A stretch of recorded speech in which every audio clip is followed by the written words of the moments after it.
అధర్మానికి పెళ్లి చేయాలి అనుకుంటే అతనిని పెళ్లి చేసుకోగలిగిన ధైర్యవంతురాలు, తనకు ధీటుగా ఉండగలిగే ఓర్పు కలిగిన వ్యక్తి ఎక్కడ ఉంటారు అని వెతికి మిథ్య అనే అమ్మాయిని ఇచ్చి పెళ్లి చేశారు అంటూ కాల్విన్ చెప్పాడు. Hi guys, Maya daughter of అధర్మ, డార్క్ ఫిలాసఫీ. ఈరోజు మనం సెకండ్ ఎపిసోడ్లో అసలు ఏం జరగబోతుంది, అసలు అధర్మ అనేది మనిషా అనేది ఇప్పటికీ కూడా మనకి చాలామందికి తెలియదు కదా. అవును, ఆ విషయాలేంటో ఈ సిరీస్లో నుంచి మనం తెలుసుకుందాం. ఇక స్టోరీలోకి వెళ్ళిపోతే, అసలు అధర్మానికి కూడా ఇంత పెద్ద కథ ఉందా అంటూ ఎంతో ఆశ్చర్యంగా ఆసక్తిగా వినటానికి సిద్ధపడ్డాడు పాల్. కాల్విన్ తన ఎదురుగా ఉన్న పుస్తకాన్ని చేతిలో పట్టుకుని చదువుతూ, అవును, అధర్మ ధర్మానికి విరుద్ధమైన ఒక తత్వం. ఎవరైతే ధర్మానికి విరుద్ధంగా వెళ్ళాలి అనుకుంటారో వారు అందరూ అధర్మం యొక్క వారసులే. మిథ్య, ఈవిడ గుణగణాలేమిటంటే ఆ అధర్ముడికి ధీటుగా అసత్యము నిజము అన్నదే దరిదాపులో లేనిది మరియు భ్రమని పుట్టించేది. వీరిద్దరూ సంయోగం ప్రకృతికి విరుద్ధంగా, ఇష్టానుసారంగా మరియు ప్రలోభాలకి గురి చేసే విధంగా ఉండేది. అలాగా ఇరువురు సమయము సందర్భం లేకుండా ఇష్టానుసారంగా చేసిన సంభోగం వలన మిథ్యకు మాయా అనే అమ్మాయి అకస్మాత్తుగా జన్మిస్తుంది అని కాల్విన్ చెప్పగానే ఒక్కసారిగా బయట పొగలు సెగలు చెలరేగుతూ ఉన్నాయి. ఊరిలో ఉన్న గబ్బిలాలన్నీ ఎక్కడి నుండో వచ్చినట్టుగా, అసలు అక్కడ ఉన్న వాళ్ళందరికీ అర్థం కాలేదు ఏం జరుగుతుంది అని. ఎదురుగా ఉన్న టీవీలో వస్తున్న వెనం సినిమా ఒక్కసారిగా ఆగిపోయింది. ఆ మూవీలోని హీరో వెనంలాగా మారటం ఉన్న ఆ ఫోటో స్క్రీన్ మీద అలాగే ఆగిపోయింది.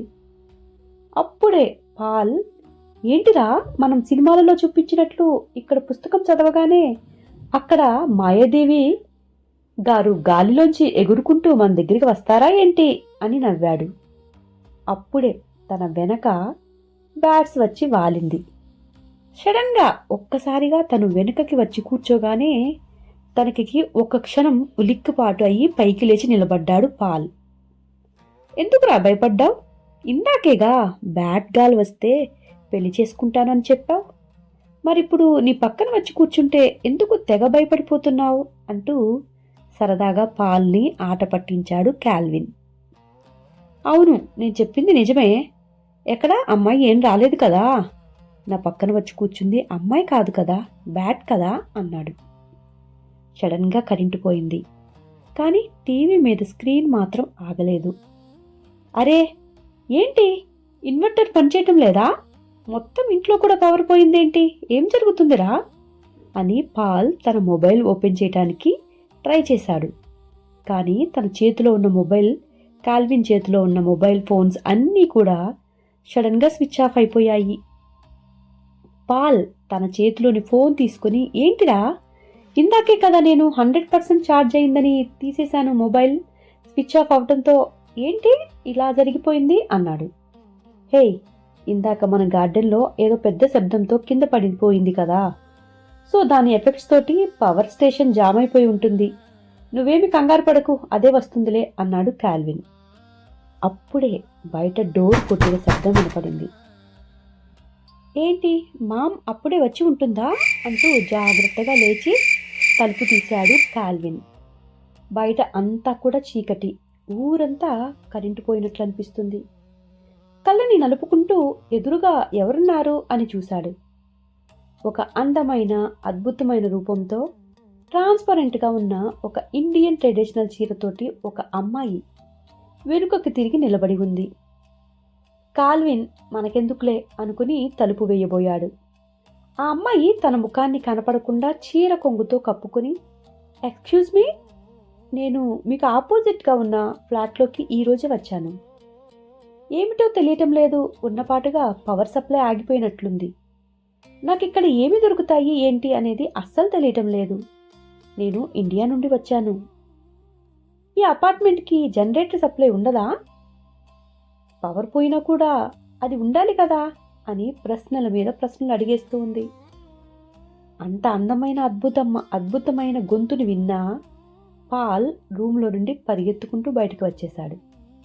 ఎదురుగా ఉన్న అమ్మాయి స్ట్రక్చర్ను చూసి wow, what a beautiful figure, అసలు ఇంత అద్భుతమైన స్ట్రక్చర్ ఉన్న అమ్మాయిని నేను ఇంతవరకు నా జన్మలో చూడలేదే, నిజంగానే నువ్వు అమ్మాయివా లేక మేము కథలో చదువుతున్న ఆ పై లోకం నుండి వచ్చిన మాయాదేవతవా అని అడిగాడు. నవ్వటం లేదు కానీ ఆమె ముఖంలో పెదవుల్లో ఏదో తేనె కారుతున్నంత తీయదనం ఉట్టిపడుతున్నట్లు కనపడుతుంది. ఆమె కప్పుకున్న చీర కొంగులో నుండి, తను నాకు ఒంటరిగా ఉండటం కొంచెం ఇబ్బందిగా ఉంది, లోపలికి రావచ్చా అని అడిగింది. అఫ్ కోర్స్, తప్పకుండా రావచ్చు అని పాల్ అన్నాడు. వెంటనే కాల్విన్ పాల్ చేతిని పట్టుకుని లోపలికి తీసుకువెళ్ళి, హేయ్, నీకు పిచ్చిగాని పట్టిందా? తను మన దేశం అమ్మాయి కూడా కాదు, మరియు మనకి తెలిసిన అమ్మాయి అంతకంటే కాదు. ఇలా ఎవరిని పడితే వారిని లోపలికి రానిస్తే ఎలాగా? మన కళ్ళు నమ్మేదంతా మోసమే, దానిని చూసి మనం మాయలో పడకూడదు అని హెచ్చరించాడు. అరే, నువ్వన్నిటికీ ఫిలాసఫీలు చెప్పకు. మాయ అంటే అయితే ఏమిటి, మిథ్య అయితే ఏమిటి? మన ఇంటికి ముందుకు వచ్చి ఒక అమ్మాయి సహాయం కావాలని కోరితే కాదనేవాడు మగవాడే కాదు. నువ్వు అడ్డు తప్పుకో. అసలే ఇప్పుడిప్పుడే నేను అబ్బాయి నుండి ఆయనలాగా మారబోతున్నా. ఈ వయసులో ఇలాంటి ఫిలాసఫీలు చెప్పి నా బుర్ర పాడైనట్టు చేయకురా అంటూ డోర్ దగ్గరికి వెళ్ళి, మిస్ మాయా, లోపలికి రండి ప్లీజ్ అన్నాడు. పాల్ సంతోషంగా డోర్ దగ్గరికి వచ్చి ఆమె కొంచెం వారి వైపుకు ముఖం కనపడకుండా ఒక సైడ్కి తిరిగింది. ఓహ్, మాయా అన్నాను అనా? అదే, మీరు మీ అందంతో మా మనసును మాయ చేసేలా ఉన్నారు కదా, అందుకనే మాయా అన్నాను.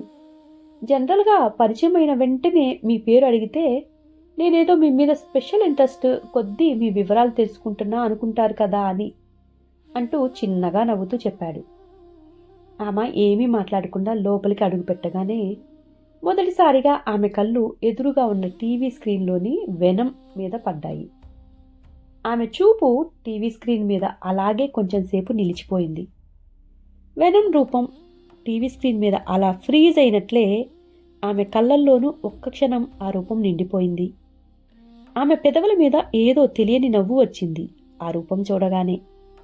తను అలానే ఆ టీవీ స్క్రీన్ చూస్తూ ఉండగానే, ఓహ్ అదా, మేమిందాక ఈ టీవీ చూస్తున్న టైంలో ఏదో పవర్ సప్లైలో ప్రాబ్లం వచ్చింది, అందుకనే అనుకుంటా టీవీ స్క్రీన్ ఇలా ఆగిపోయింది అన్నాడు పాల్ ఆమె దగ్గరికి వచ్చి. భయం, కొంచెం ఆకర్షణ, అధికారం ఇవన్నీ కలిసిన రూపమే ఆమెది. ఆమె ఒక సైడ్ తనకు స్పష్టంగా కనపడింది.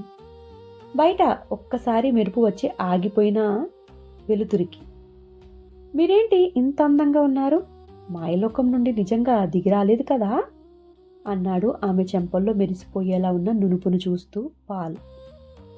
ఆమె పాల్ వైపుకు తిరగకుండానే, నేను అక్కడి నుండే కదా వచ్చాను, నీవే కదా నన్ను కోరుకున్నావు అని మెల్లగా అంది.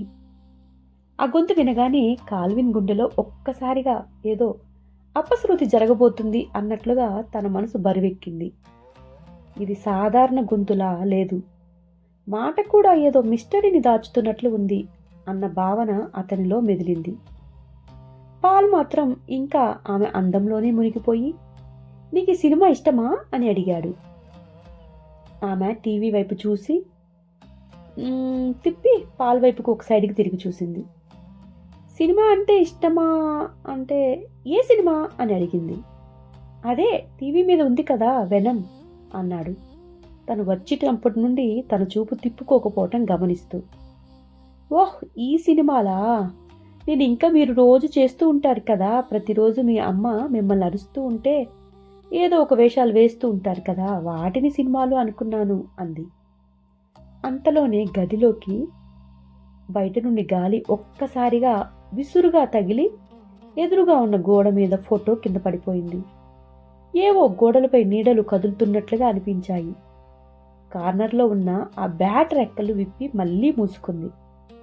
కాల్విన్ తన చేతిలో ఉన్న ఇండో మైథాలజీ పుస్తకాన్ని గట్టిగా పట్టుకున్నాడు. నువ్వు నిజంగానే ఎవరు నిన్నటిదాకా ఎదురింట్లో ఒక ఆంటీ ఉంటారు కదా, ఆవిడెవరితో మాట్లాడరు, ఒక ఆర్ఫన్ కదా, తనకి ఎవరూ లేరు అని చెప్పింది మాకు అని అడిగాడు. ఆమె నెమ్మదిగా ముందుకు అడుగు వేసింది. నేల మీద ఆమె నడుస్తున్నా కూడా కొంచెం కూడా ఆమె పాదాల శబ్దమేమీ వినపడటం లేదు. హా, నేను మీకు చెప్పాను కదా, మీరిప్పుడే చదివిన కథలోని ఒక పేరు అదే నేను అంది.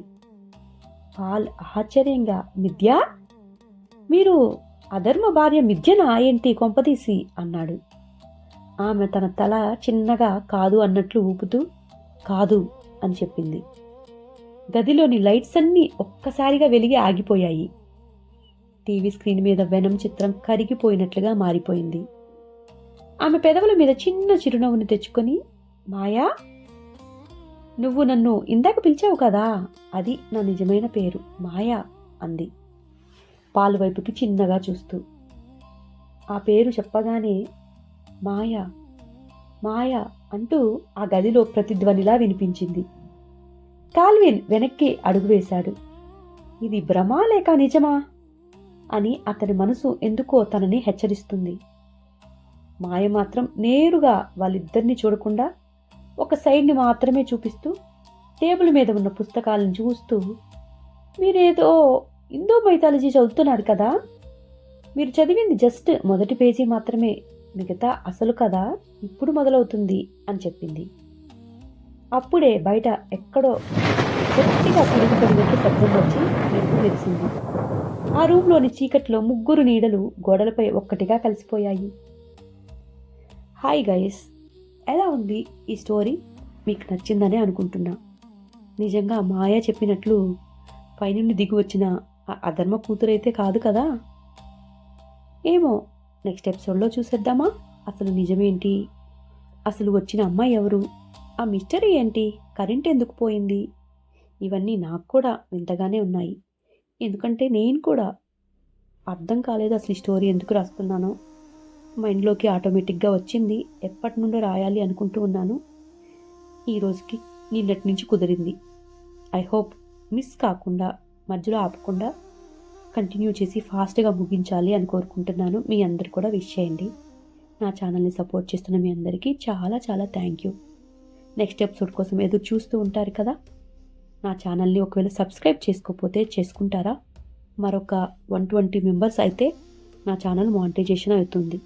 మీరందరూ దానికి హెల్ప్ చేస్తారని అనుకుంటున్నాను.